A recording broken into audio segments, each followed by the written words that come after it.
Hello everybody, and welcome to the Splat World Series Rewind, giving you guys a look into the matchups we were not able to stream. My name is Kyon, Spicy with me on the other side. We'll be covering a losers quarterfinals matchup between False Dream and Hornet. These are two Japanese teams, if I'm not mistaken, Spicy.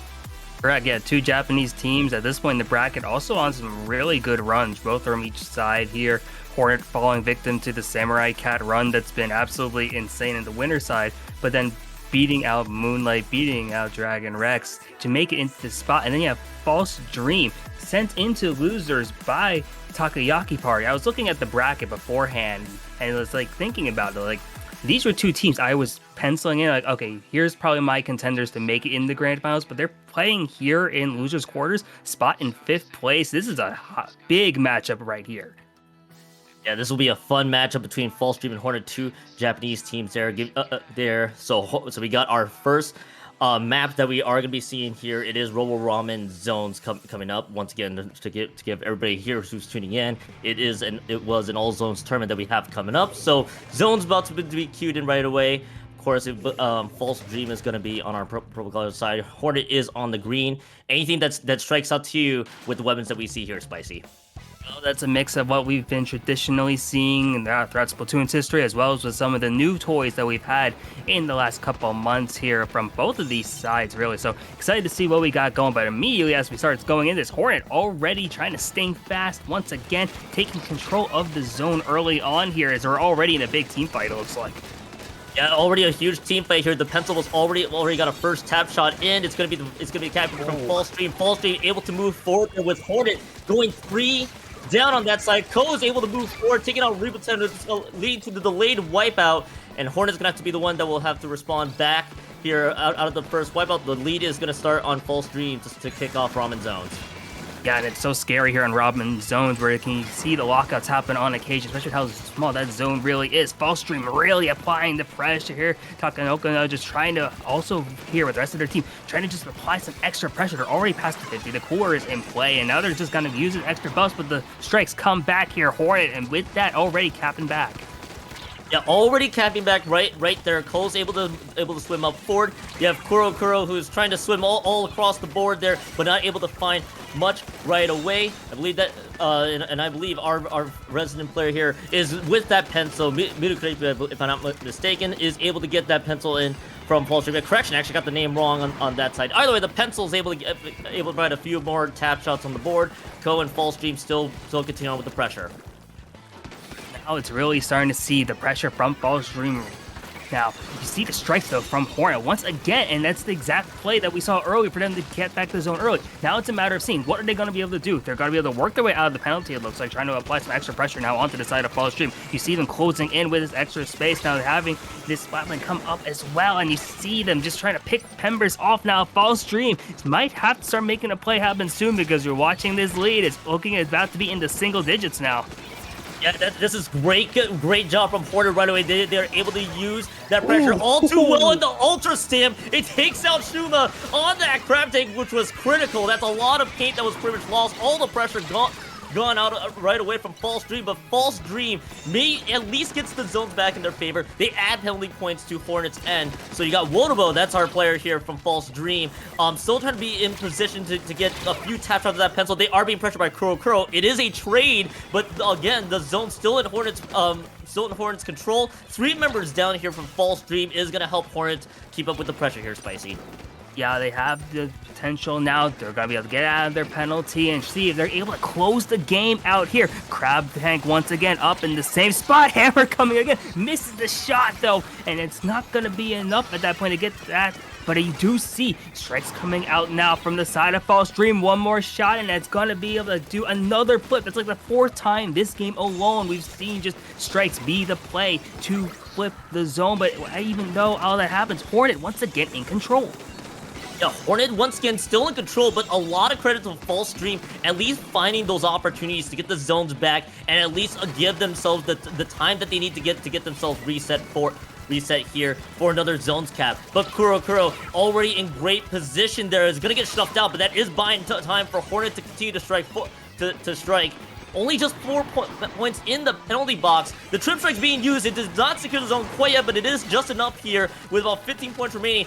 A lot of credit here to Fall Stream, still trying to keep it neutral for as long as they can here, but Spicy, 14 points, still ticking down. There's the crab tank from Shuma. Shuma's last chance gets a pick on the Kuro, but with the 2 members down, it should very likely stay neutral until that very moment. What a play from Shuma, at least to keep the game alive for Fall Stream.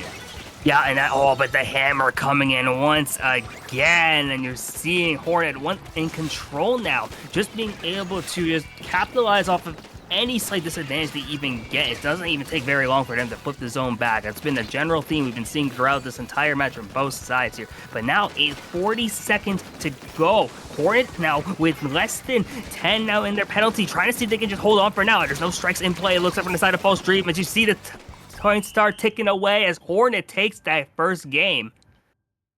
First game going to Hornet, but you got to see the semblance of a crazy back and forth time and time again.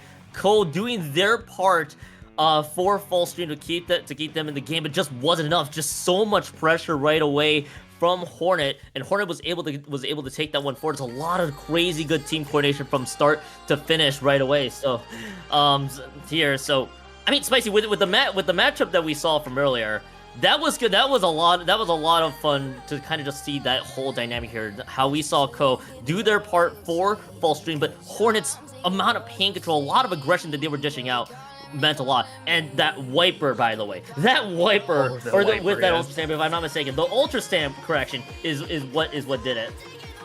Yeah, the Ultra Stamp, I think, was such a big playmaker there, because you saw the bucket matchup alone, especially when it came to the strikes, but even having, like, that wiper, like, I will always go back to that play, the hammer taking out the crab tank, that's really what started to hit the momentum there. But now we're going into Urchin Underpass as the counterpick, as well as seeing some weapon changes here from both these squads, and including seeing Vanilla Dapple from both.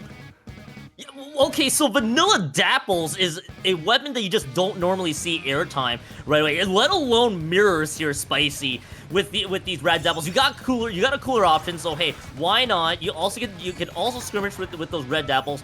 But what I like so far out of Fall Stream's setup here, you have Takenoko, by the way, with that pro, with the Teto missiles, able to scout out and then try to locate members of their team. Ooh. Even with Hornet getting the first cap, which they were able to get some neutralizing. Hornet does not seem to care at all, Spicy, because that's 3 down, and this is total control here in Urchin. Yeah, you watch as the points are evaporating at this point. Hornet also just throwing in some of these specials as well. Already past the 50 here. Zone is in a neutral state. Takanamatsu Kametan once again coming in with this hammer, finding 2, trying to find a 3rd with the throw, not able to do so, but has more pressure now, especially on trying to navigate the lasers, and here comes the strikes. Fall Stream able to capitalize off of it though, and now they have control of the zone.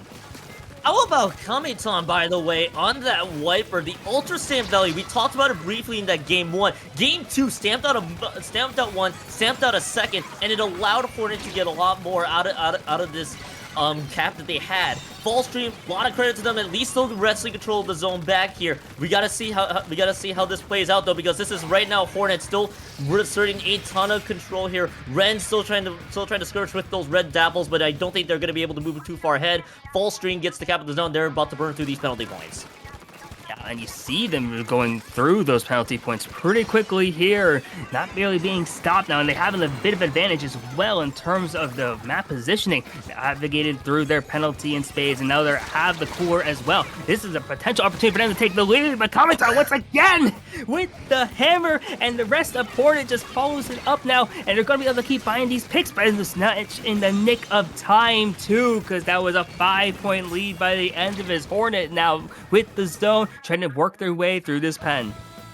And a lot of shoutouts to Kuro with that Zimmy immediately able to find the last member of False Dream on that pickup. So Hornet able to get the cap of the zone for just a few quick moments there. Rebaton, yes, you get a splat onto Shuma, but that's all it was, as they did trade away from the zone, so they're going to have to get through these penalty points once again. A lot of fast movement here. Kametan jumping over to the right-hand side of the map, trying to regroup with their teammates. Hornet, right now, still keeping themselves around the zone, trying to play defensively for as long as they can. And Kuro is also doing their part with a quick splat there. Hornet's going to go stagger too. Spicy, Hornet's out of the penalty points. Yeah, and this is big here for Hornet because you see them able to win these fights as well. 2 down for now from the side of False Dream. They are able to come in quickly, but it looks like they have to go even faster because Hornet already at the 15 here. Have you see the missiles coming in now from the side of False Dream? No other specials in play. Everyone's making their way over to the zone, and Hornet able to hold it, looks like. And that is going to be game, set, match. Hornet with the 2-0. It really illustrated what Hornet did so well against False Dream. What False Dream tried to do in that game one just did not replicate itself in game 2. Another, I think, moment where False Dream had that lead in the middle of that matchup, but it just didn't seem to quite pan out. But in this case, Hornet was able to stand the ground. I gotta give my props to Kametan from Hornet here. Spicy with just masterful wiper and ultra stamp usage that really got them the big leads that we saw. Definitely, yeah, and you saw that not only just Commentators, but really the rest of Hornet, like they all follow up so well with each other here, and at the top level, at this high of a level especially, it really just comes down to the little plays there, and you saw that in spades from the side of Hornet, winning those little micro exchanges, and that gets them the 2-0 victory here in this set. And that is how we see Hornet 2-0 False Dream. Not a lot of fun back and forth, but it came down to those quick decisions here in the Splat World Series Rewinds. That was our coverage here of Losers Quarters Finals 1. You got to see Hornet 2-0 False Dream in a fun little entertaining matchup. Of course, we got more Splat World Series Rewind channels when they are posted. So continue to check out more games when they get posted. So until then, with Spicy be my co-commentator in the session, I'm Kyon saying thank you guys for watching this Splat World Series Rewind matchup.